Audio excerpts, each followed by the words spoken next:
I surrender. I agree finally to do a review, short review of the Mosin Nagant rifle. Okay, you know I've had it for a while. You've seen it in another video or two, and I just haven't been in the mood. Sorry, you know how it is. I've got to be in the mood to, well, not only shoot a gun, whether it's video or not, but to do a video with it. And I've been thinking lately, I think I'm in the mood to do it. So here we are. This is the Mosin Nagant, I think, is the proper pronunciation. There are lots of different ways you hear it said, but this gun was made or designed and invented, whatever term you want to use, in 1891 by the Russians, actually by I believe it was a Captain Mosin, who was a Russian, and in conjunction with a Belgian fellow by the name of Leon Nagant. So they designed it, and 1891 it was adopted by Russia.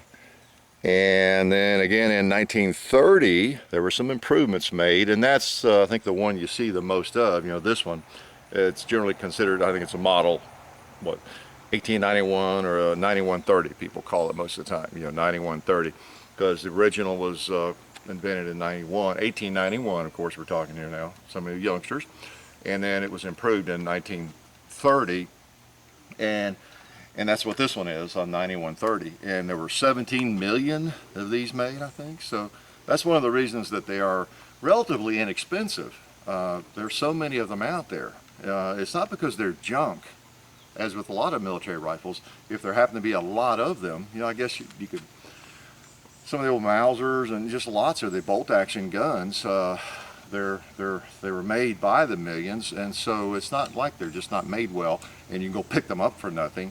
It's just because there's so many. And this is a pretty nice rifle. I've shot it a few times, not extensively at all, but I shot it enough to figure out the sights and that they did need to be adjusted a little bit. And just before the video, I hammered the front sight over a little bit. Not always the wise thing to do. It's like people I have known, you know, just before a shooting match, they change ammo, change powder or something, you know, and I always thought that was not a smart thing to do.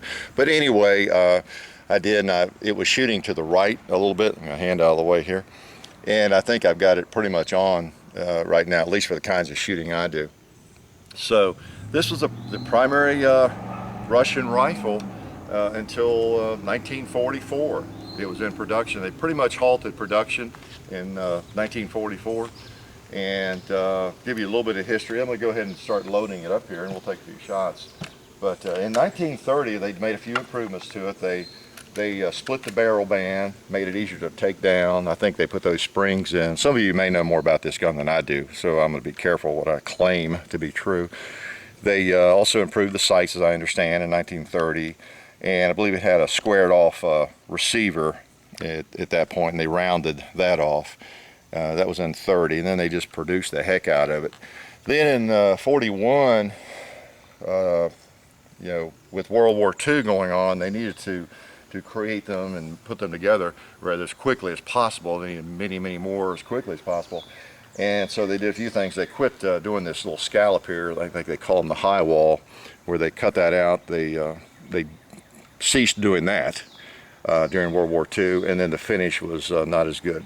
So this one was made in 1941. You see the dates there, but it was manufactured before they quit doing that, and the finish seems to be fine, so I guess it was early 41 perhaps.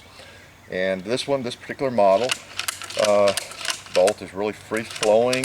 A friend of John's was firing his over at the range one day several years ago, and I don't know if it was the ammo we were using, but we were having a lot of trouble with it really being a tight bolt. I don't know if it was the gun or the ammunition, but I fired a couple or three different kinds of ammunition in this one. It's all surplus, of course. Not any trouble yet. Maybe we will today. Who knows?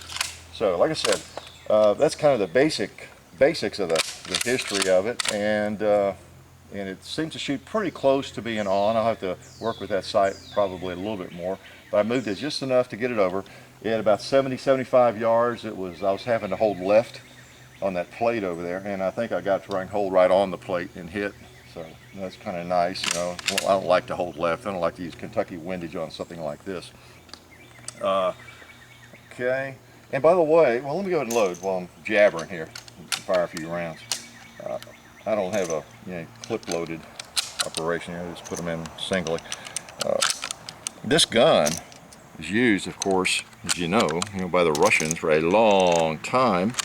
From what little reading I've done, it was also used by the North Koreans, and it was even found in the hands of the North Vietnamese quite often. So, of course, not to mention the Russians in World War I, World War II. So it's spent a lot of years out there in battle.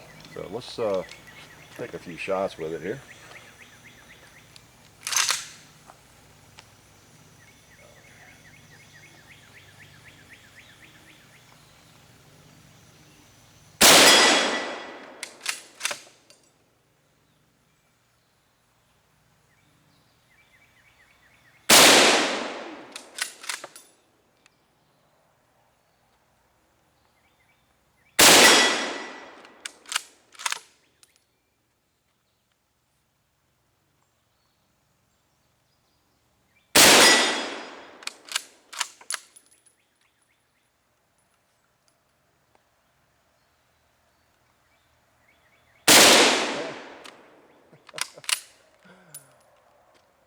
Nice.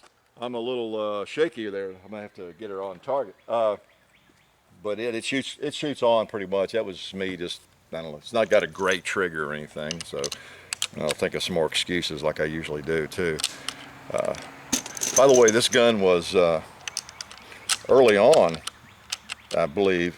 It was pretty early on. It was contracted with Westinghouse and Remington in this country to produce, and also ammo. Remington produced some ammo for it, but I think there was a contract for about, between those two companies, around $3 million, I've read, but they didn't. That didn't all come to fruition because of the Russian Revolution. More or less interrupted that, and then a lot of those ended up in hands over here in this country. So let's take a couple more at that plate, then I'll go close range here maybe. Okay, settle down now.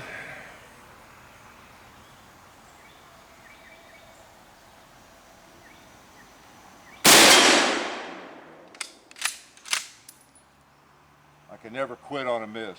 I'm going to shoot some soda pop here now.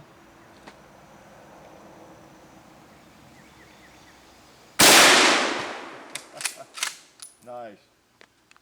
Those are the big ones.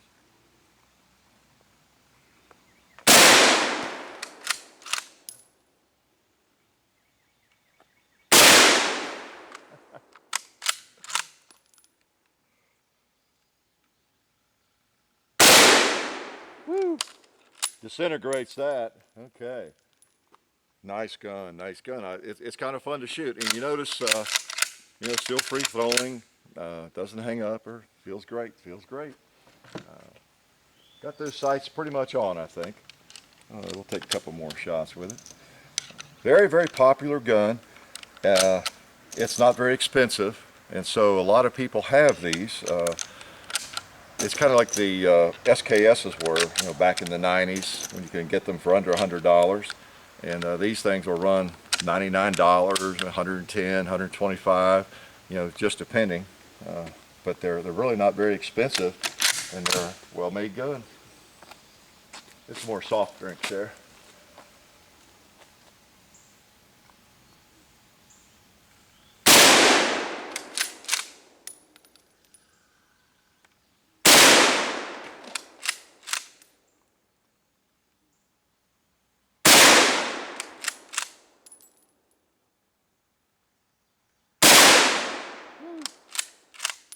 What I hit.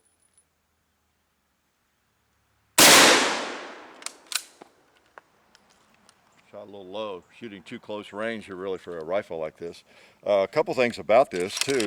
The safety on the gun is you pull in the bolt, you pull backwards and slide him over like that, and it's on safe. So trigger won't pull, can't work the bolt, and then you pull back on it and twist it over. It's a pretty stiff spring. I tell you, it takes a little energy to do that. So I don't necessarily love that operation, but that's how you put it on safe. Okay. Other thing is the bayonet you see here. Now, would you like for me to throw it? No, I won't throw it. It's too historical, right? But yeah, the bayonet I plan to do a lot of deer hunting with this, and I'll of course have the bayonet on it. Just kidding, of course. So that slips on and you push down on it and twist it. It's really designed to keep on there. As I understand in the training in Russia, they really trained a lot with the bayonet on, and they didn't want it to come off easily, and boy, it doesn't. I have dremeled inside that a little bit. I've loosened it up a lot. Used to, when I first got it, you couldn't even slide it down to that extent without pushing it. So I'm going to work on that some more to where it's easy to come on and off. But it's a dangerous looking bayonet, huh? So that, of course, is part of the package. And what else about the gun? This one is a nice example, I think. It's nicely finished. Don't have a sling for it. Has the cleaning rod, and all the pieces are there. Have not had any trouble with it, other than the sights being off a little bit. Trigger, not too bad. You got to focus and really concentrate, but it seems to operate well. Good example of an old military rifle. These are the kinds of guns that are not really expensive, but fun to shoot.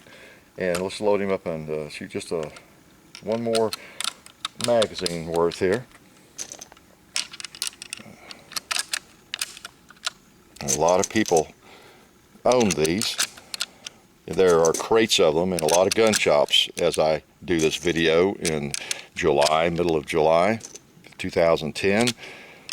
You go into gun shops this week and you just see them there, crates of them, just like you used to see SKSs. So I got a little too much oil on this one probably, but Bal stalled him up. All right, okay, we have a cinder block. Wow, for your entertainment. Let's back up a little bit, and this round is not necessarily like a 30-06 or a round that's something you would think of penetrating 5 cars or anything. To me, it's very similar to the British 303. It feels like that. There's not a lot of recoil. It doesn't hurt. I need to get a pad to extend that. The stock is a little short for me. But again, not because of the recoil. It's very comfortable to shoot. Reminds me of the 303. That really does, the Enfield. So it's not going to just pulverize that cinder block, I don't think. We'll see. And these kinds of things we do in real time, you never know. It depends on where I hit it. All right.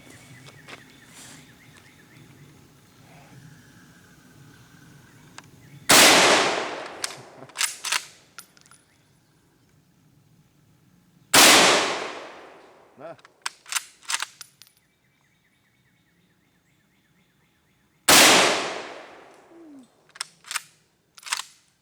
Let's go to the long target again to finish up.